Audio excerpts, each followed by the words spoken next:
So if you want to understand, if you really want to understand how the American government actually works at the highest levels, and if you want to know why they don't teach history anymore, one thing you should know is that the most popular president in American history was Richard Nixon. Richard Nixon.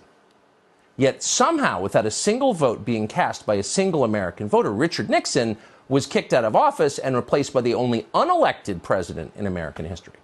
So we went from the most popular president to a president nobody voted for. Wait a minute, you may ask. Why didn't I know that? Wasn't Richard Nixon a criminal?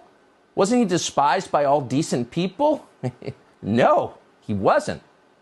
In fact, if any president could claim to be the people's choice, it was Richard Nixon. Richard Nixon was reelected in 1972 by the largest margin of the popular vote ever recorded before or since. Nixon got 17 million more votes than his opponent. Less than 2 years later, he was gone. He was forced to resign. And in his place, an obedient servant of the federal agencies called Gerald Ford took over the White House. How did that happen? Well, it's a long story, but here are the highlights, and they tell you a lot. Richard Nixon believed that elements in the federal bureaucracy were working to undermine the American system of government, and had been doing that for a long time. He often said that. He was absolutely right. On June 23, 1972, Nixon met with the then CIA director Richard Helms at the White House. During the conversation, which thankfully was tape recorded, Nixon suggested he knew, quote, who shot John, meaning President John F. Kennedy.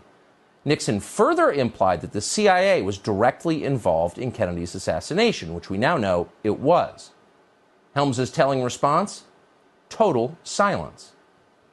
But for Nixon, it didn't matter because it was already over. 4 days before, on June 19th, the Washington Post had published the first of many stories about a break-in at the Watergate office building. Unbeknownst to Nixon and unreported by the Washington Post, 4 of the 5 burglars worked for the CIA. The first of many dishonest Watergate stories was written by a 29-year-old Metro reporter called Bob Woodward. Who exactly was Bob Woodward? Well, he wasn't a journalist. Bob Woodward had no background whatsoever in the news business. Instead, Bob Woodward came directly from the classified areas of the federal government. Shortly before Watergate, Woodward was a naval officer at the Pentagon. He had a top-secret clearance. He worked regularly with the intel agencies.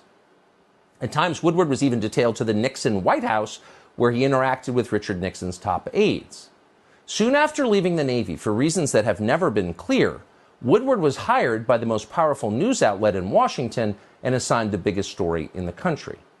And just to make it crystal clear what was actually happening, Woodward's main source for his Watergate series was the deputy director of the FBI, Mark Felt. And Mark Felt ran, and we're not making this up, the FBI's COINTELPRO program, which was designed to secretly discredit political actors the federal agencies wanted to destroy, people like Richard Nixon.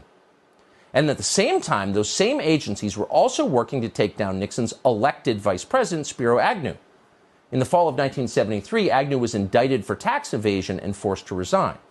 His replacement was a colorless congressman from Grand Rapids called Gerald Ford. What was Ford's qualification for the job? Well, he had served on the Warren Commission, which absolved the CIA of responsibility for President Kennedy's murder. Nixon was strong-armed into accepting Gerald Ford by Democrats in Congress. Quote, "We gave Nixon no choice but Ford," Speaker of the House Carl Albert later boasted. 8 months later, Gerald Ford of the Warren Commission was the President of the United States. See how that works?